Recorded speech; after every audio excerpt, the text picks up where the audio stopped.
नमस्ते दोस्तों, मेरा नाम अनिल सक्सेना है। आज इस वीडियो के माध्यम से हम एक बहुत पॉपुलर बुक, उसका नाम है 21 lessons for the 21st century, जो भविष्य के बारे में बताती है कि टेक्नोलॉजी और आर्टिफिशियल इंटेलिजेंस के यूज़ से भविष्य में विश्व में क्या परिवर्तन होने जा रहे हैं। उस बुक को हिंदी में समरी डिकोड करेंगे। आशा है आपको पसंद आएगी। इससे पहले कि चर्चा की शुरुआत करें, मेरा निवेदन है कि आप मेरे चैनल को सब्सक्राइब और वीडियो को लाइक अवश्य कर दें। चलिए चर्चा की शुरुआत करते हैं। दोस्तों, आजकल विश्व के हालात काफ़ी गंभीर होते जा रहे हैं। जहाँ तक देशों में अलग अलग वार्स हो रही हैं, वहीं पर पेंडेमिक की वजह से लाखों लोगों की जगह जगह जाने भी जा रही हैं, और इसका कोई अंत नज़र नहीं आ रहा, बल्कि ये स्थितियाँ बढ़ती जा रही हैं। इन बिगड़ते हालातों में लोग साइंटिस्ट की तरफ या एक्सपर्ट की तरफ देख रहे हैं और जानना चाहते हैं कि दुनिया आगे किस तरफ जाएगी।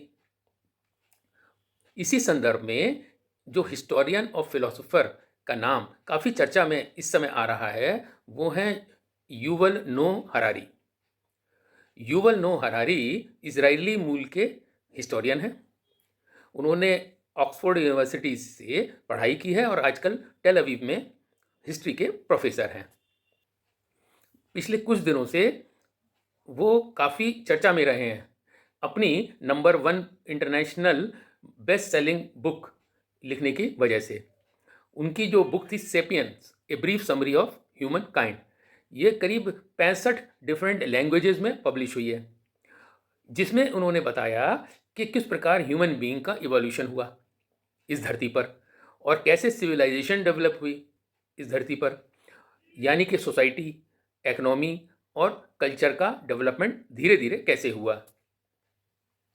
उनकी एक लेटेस्ट बुक जिसका नाम 21 lessons for the 21st century है, जो 2018 में पब्लिश हुई थी, ये भी बहुत पॉपुलर बुक है और it is among the best selling books in the world.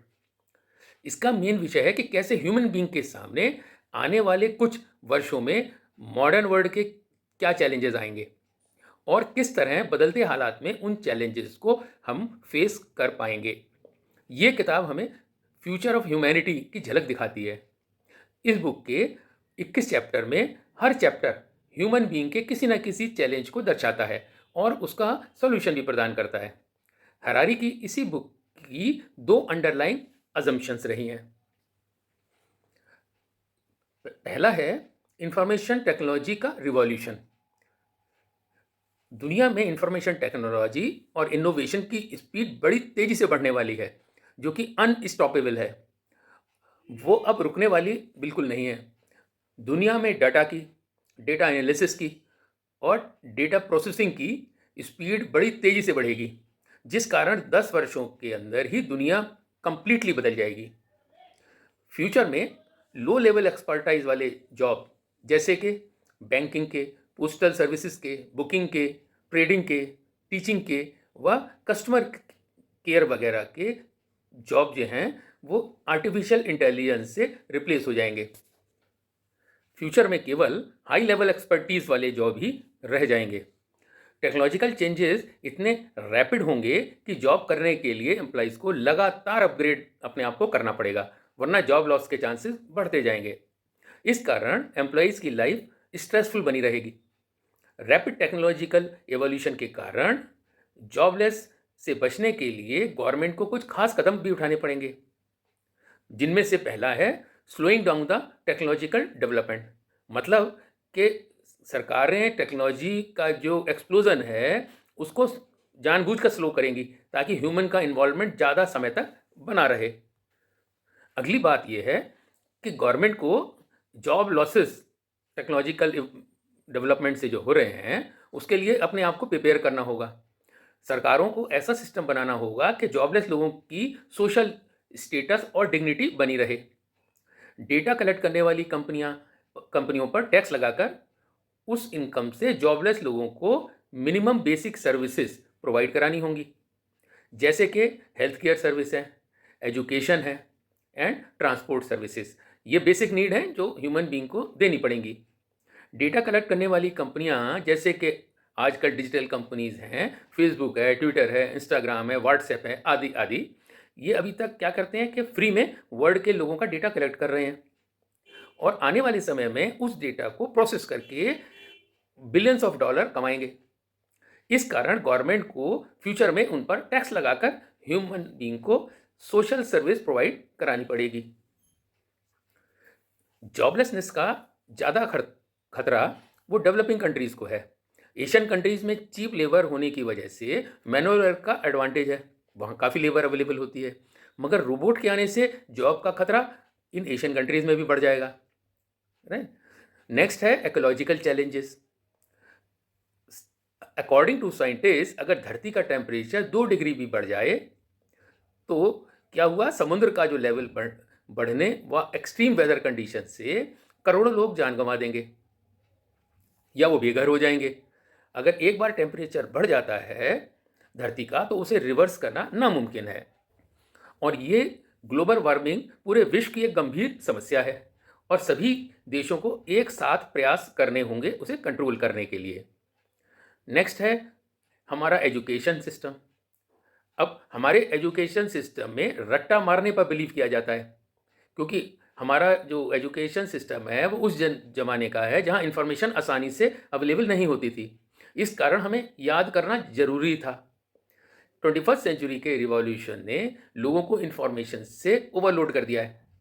Information से ज़्यादा फेक इंफॉर्मेशन और डिस्ट्रक्टिव इंफॉर्मेशन ज़्यादा है, जिस कारण सही इंफॉर्मेशन के लिए रट्टे लगाने के बजाय इंफॉर्मेशन प्रोसेसिंग सीखना पड़ेगा।